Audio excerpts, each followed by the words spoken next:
This story was sent to me by Soul Truth, and it is coming out of Chicago. And this story right here I'm about to bring to you, I never heard of this story before. I never received any emails from anybody who subscribed to me talking to me about this story. But because it deals with corruption and probably one of the most corrupt police departments in the establishment, being the Chicago PD, I figured why not talk about it. So in this picture, you see two men by the name of David Salgado and Xavier Elizondo.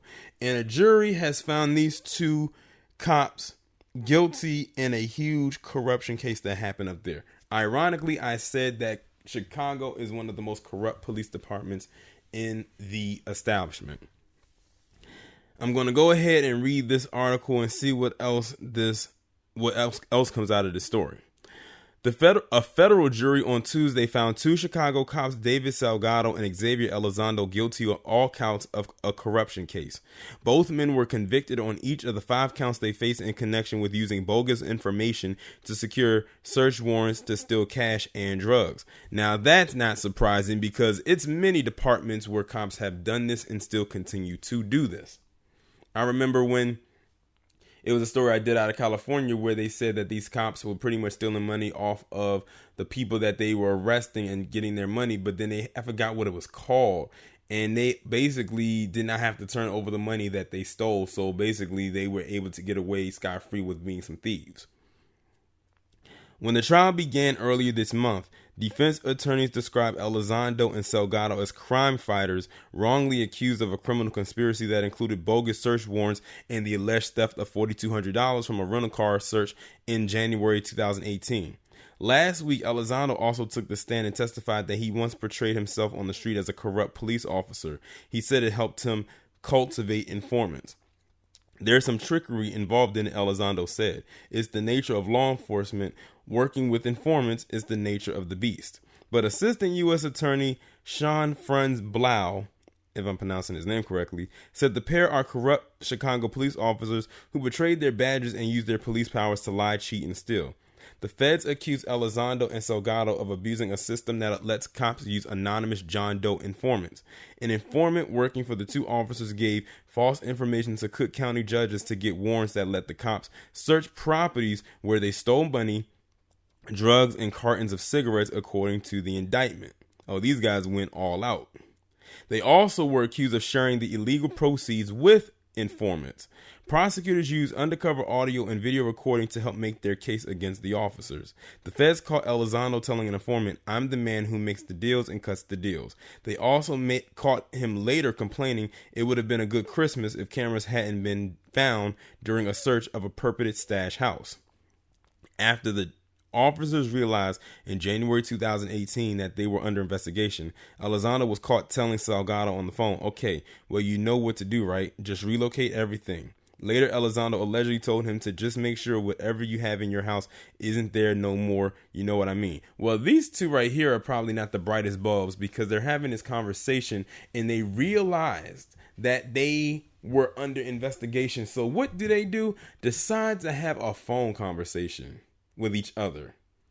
If you're under investigation, I'm willing to bet they did a secret wiretapping of your phone devices. Why are you talking through the phone?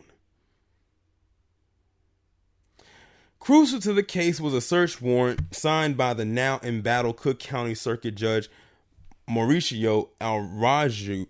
I'm probably pronouncing his name all wrong. Outside the Smith of Walensky in River North. The judge had been at a dinner party there on December 19, 2017, when Salgado sought him out by text message to sign the warrant. Araujo faces unrelated claims he made improper advances toward a female police officer and a female court reporter and demeaned a female prosecutor.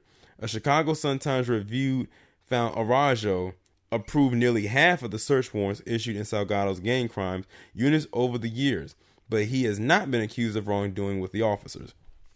Elizondo and Salgado used the warrant from Arajo to search the purported stash house on the west side, but prosecutors said they landed the warrant using a tipster who offered bogus information with hopes of divvying up what turned out to be $15,000 hidden inside. The FBI had planted the money there along with surveillance cameras. When the officers discovered the recording equipment, they decided to inventory the cash properly. Then, in January 2018, a tipster working for the FBI told Elizondo about cash and drugs inside a rental car parked at the Carlton Inn near Midway Airport. The tipster told Elizondo a key had been tucked inside the rear bumper of the car. The FBI had hidden $18,200 in 2 Burger King bags in the car. Jurors saw video of the search of the car in which officers can be seen first shining a flashlight underneath it before finally popping open the trunk. Elizondo can then be seen rummaging around inside. However, the footage is grainy, and Elizondo defense attorney Michael Clancy intensely questioned an FBI special agent who used it to allege Elizondo had discovered the cash. After searching the car with the other officers, they eventually took the car to the Homan Square police station, where Salgado reported $14,000 was found inside. The next day, Lieutenant Timothy Moore visited Homan Square to tow the car. Moore worked with the FBI and the Chicago Police Department Internal Affairs Division and visited the station with an FBI special agent. During the visit, he ran into Salgado, who complained that he seized the car as a part of the investigation. Moore told Salgado he was from Internal Affairs and needed the car for his own investigation. Salgado took a step back. Moore testified he seemed shocked. I bet he was. It all came full circle. I say throw the entire judicial system at both of their asses.